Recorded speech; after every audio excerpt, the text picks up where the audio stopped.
Baik, perkenalkan nama saya Abdul Jumal Koda sebagai QA tester pada proyek pembuatan sistem informasi pendaftaran kursus online. Nah, pada proyek ini fokus saya adalah memastikan bahwa seluruh fitur fitur ini eh, yang dibangun dapat dapat berjalan dengan baik, stabil, dan sesuai dengan kebutuhan pengguna. Nah, sistem ini dibuat untuk mempermudah proses pendaftaran kursus secara digital, sehingga calon peserta dapat melakukan registrasi tanpa harus datang langsung ke tempat. Selama proses pengecekan, saya melakukan pengujian pada seluruh fungsi sistem mulai dari form pendaftaran, proses input data, hingga tampilan daftar peserta pada dashboard admin. Nah, dalam menjalankan tugas sebagai QA tester, saya menerapkan konsep manajemen proyek teknologi informasi, mulai dari tahap identifikasi kebutuhan, terus perancangan alur pengujian, penyusunan skenario test case, hingga pelaksanaan testing seperti pengujian fitur, validasi proses bisnis, pencarian bug, dan tahap UAT atau user acceptance testing. Nah, dengan metode manajemen proyek ini, seluruh alur kerja menjadi lebih terarah, terukur, dan terdokumentasi dengan baik. Nah, eh, saya langsung saja menjelaskan yang pertama itu testing fitur.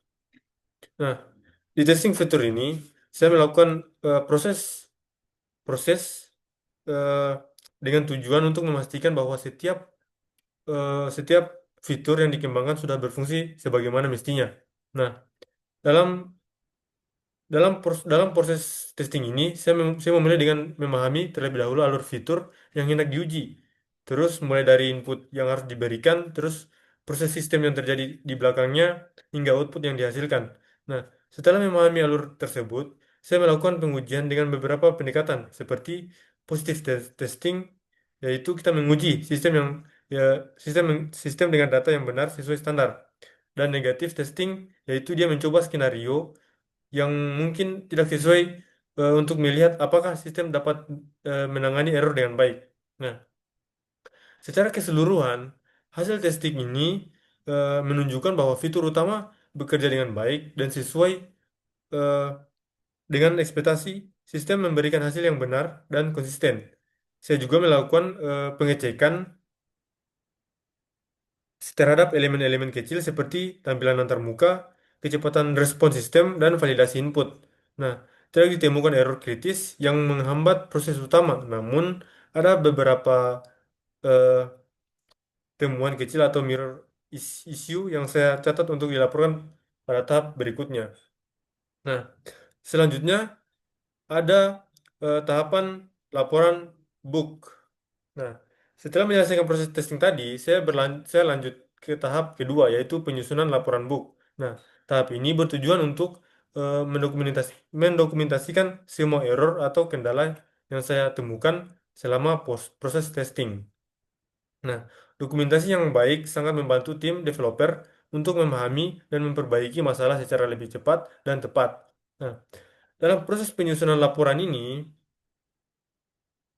dalam proses penyusunan laporan bug, saya memastikan setiap bug dijelaskan secara detail, mulai dari deskripsi masalah, terus langkah-langkah reproduksi, kondisi yang menyebabkan terjadinya bug, hingga screenshot atau bukti lain yang mendukung. Nah, terus kita masuk yang ketiga, kita lihat validasi fungsi sistem. Fungsi sistem. Nah, di sini pada tahap testing ini fokusnya adalah mencari tahu apakah fitur berjalan atau tidak. Maka pada tahap validasi ini saya memastikan apakah fungsi memastikan eh, sudah sesuai dengan SOP atau requirement dan standar desain yang telah disepakati.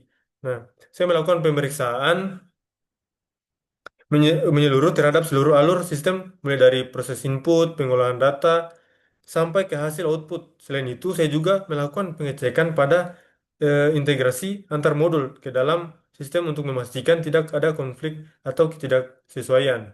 Nah, hasilnya itu saya menunjukkan bahwa secara keseluruhan sistem sudah memenuhi kriteria fungsi yang diharapkan. Nah, semua proses utama berjalan lancar dan output yang dihasilkan sesuai dengan hasil yang diharapkan secara logis maupun teknis. Nah, tidak ditemukan juga ketidaksesuaian besar antara hasil aktual dan dokumen requirement. Nah, terus kita lanjut yang keempat ada eh, UAT atau User Acceptance Testing. Nah, tahap ini merupakan bagian krusial karena langsung melibatkan user akhir dalam proses pengujian sistem. Nah, tujuannya adalah memastikan bahwa sistem benar-benar siap digunakan dalam kondisi eh, sebenarnya. Nah, dalam UAT ini, saya menjalankan beberapa skenario penggunaan eh, bersama user akhir. Skenario ini mencakup proses login, input data, terus navigasi ke berbagai menu, dan pengecekan output yang dihasilkan. Nah, selama proses ini, saya memperhatikan bagaimana eh, user berinteraksi dengan sistem. Apakah alurnya mudah dipahami dan apakah ada hambatan dalam penggunaan. Nah, hasil UAT menunjukkan bahwa user dapat menggunakan sistem tanpa kesulitan. Berarti di sini eh, berarti navigasi cukup mudah dipahami dan fungsi utama berjalan lancar. Nah, user memberikan beberapa masukan terutama terkait tampilan antarmuka dan penamaan menu agar lebih intuitif. Nah, semua masukan ini saya catat sebagai rekomendasi untuk tahap pengembangan berikutnya. Nah, terus eh, untuk mempermudah monitoring pekerjaan dan menjaga agar workflow tetapi tetap rapi, saya menggunakan FredCam sebagai tools manajemen proyek. Beberapa fitur FredCam yang saya gunakan antara lain yaitu ada task management, yaitu digunakan untuk mencatat seluruh aktivitas KIA seperti membuat tes, membuat tes, membuat test case, functional testing, terus pembuatan laporan bug dan validasi sistem. Terus yang kedua ada Kanban board.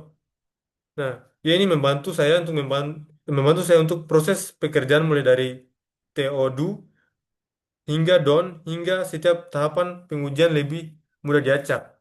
Terus yang ketiga ada decision dan comment berfungsi sebagai ruang komunikasi untuk menyampaikan temuan bug atau diskusi hingga eh, klarifikasi requirement bersama tim development.